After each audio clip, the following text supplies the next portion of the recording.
were the biggest challenges in bringing the film to the big screen? I'd say the biggest challenge in bringing the film to the big screen was understanding the opportunities that the new aspect ratio and the new technologies associated with cinema had to offer.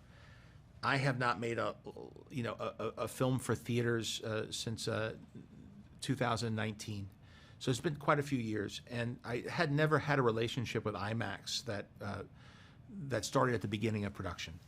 And so educating myself as to what best utilizes this format, and it's a format that's very important because it represents a unique experience for the theater that you can't just get at home. And so we really wanted to lean into making this a theatrical experience. And so educating myself as to what other films have done with that format, and understanding also what technologies we could take advantage of that we didn't have the opportunity to with the time frame of a streaming show, which meant constructing practical sets, building much taller sets, building sets that held up to the scrutiny of the giant image of the size, the building size wall of an IMAX screen. All of those things were factors, as well as exploring what we could do with CGI, what the state-of-the-art CGI animated characters were for characters like Rada the Hutt and Zeb, as well as some of the creatures like the dragon snake. So I think it was time for me to re-educate myself as to how you interact with the new tools that are available for cinema.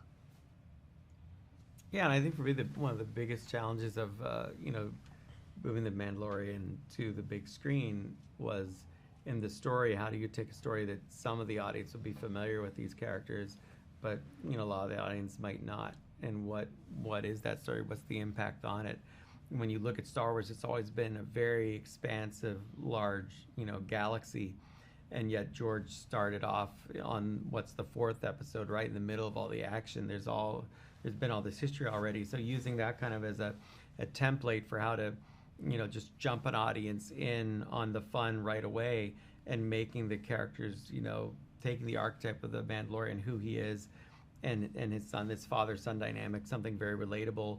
The crucible of that as the foundation of the story was a very strong thing. So beyond even just the scale and scope of the visual effects or things like that, to me, it's also a question of the story that we could deliver that everyone can come in and enjoy, that satisfies our diehard viewers, but people just walking in off the street.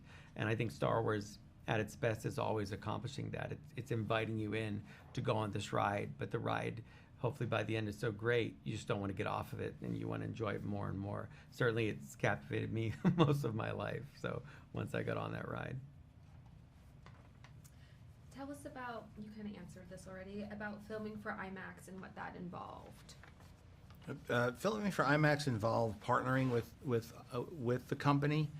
They're very collaborative. Their headquarters are right down the block from our offices, so they would put up prints of different segments and films that they felt really best utilized that aspect ratio and that format. A lot of Nolan movies. We watched Sinners. We watched sequences from Dunkirk. You can't fully appreciate it just discussing it. You have to look at it and understand this immersive quality when your peripheral vision when the image extends into your peripheral vision, it changes the way you frame. We also built tools that allowed us to look at the IMAX image in a theater on the set. So we took the Apple Vision Pro and built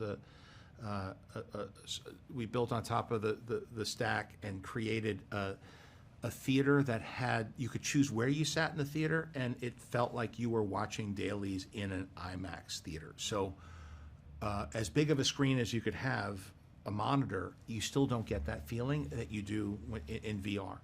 And so we would drop into it and check it out, and it did affect the way that we framed. For example, you tend to fill the frame and compose for a frame as though it's a picture frame when you're doing cinema.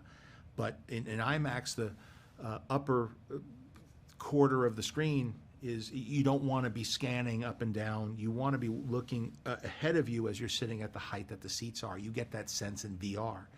And of course, the edges you could use, but oftentimes it's nice just to have it feel immersive so that it feels like you're in the world of Star Wars. And for certain sequences, I also expanded how many minutes of IMAX we had. It was much less, and now we have close to an hour of IMAX aspect ratio, because we would look at something like, well, Nal Hutta, when you arrive there, you got to use it, or hyperspace, or a dogfight battle, and we would put the camera in a place where you would see the full canopy, because we looked at how they filmed things like the Blue Angels.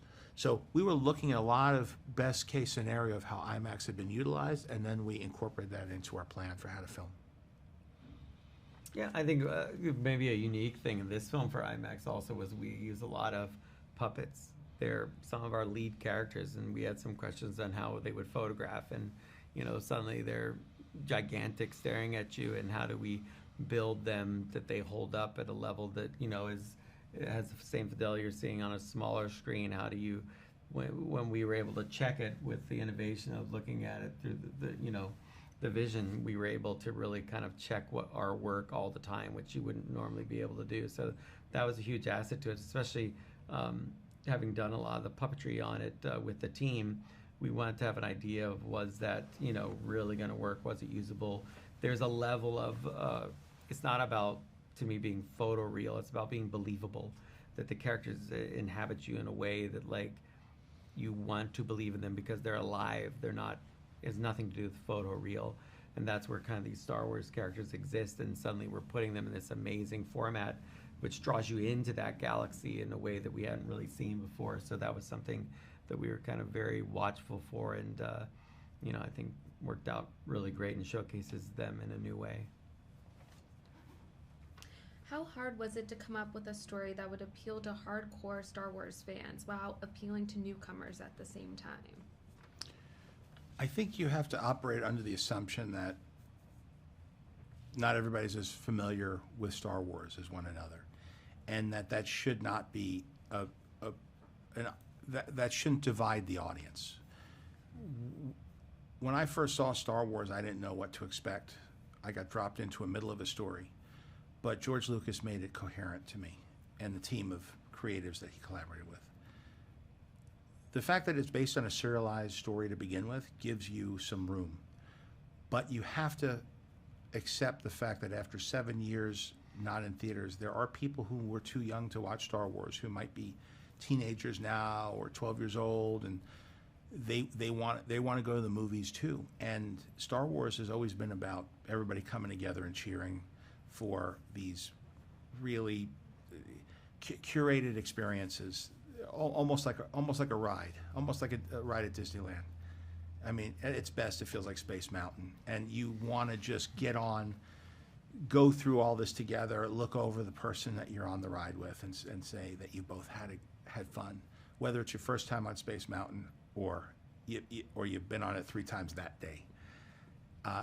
I like sharing those experiences and how that feels, and I remember what it felt like 10 years old watching Star Wars with people cheering for it. And by the way, by the time I saw it, there were probably people who had already seen it 5 times, because that's how it felt in '77. People kept going back.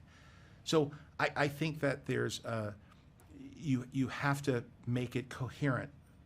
You have to make it clear who the characters are. Not do just what we would have done in season 4, which is assume everybody watched 3 seasons. You got to assume, like we did with season 1, episode 1, this might be the first Star Wars anybody's seeing. You got to win them over. But Star Wars fans are really perceptive, and you can thread storylines through there that might feel subtle for another audience, but they will pick up on everything and discuss it. And you got to make sure that the story they're coming up with isn't better than one you are, because they are very perceptive and creative, and they pay close attention. And so that's kind of the formula, that lay in storylines that are going to pay off later, pay off things that you set up earlier, do things that are complex in a subtle way so that the casual viewer doesn't lose any of the enjoyment if they don't catch it. But it's also about technique. It's who you cast. It's who's behind the scenes. It's about having Phil Tippett Studios building stop motion sequences. It's about bringing characters to life that may have just been alluded to, heard of, or seen as a baby like Rada, and then bring them into live up to the full potential of what you could do, and how to use them in story, and how to technically create experiences that feel like Star Wars, because Star Wars is a magic trick.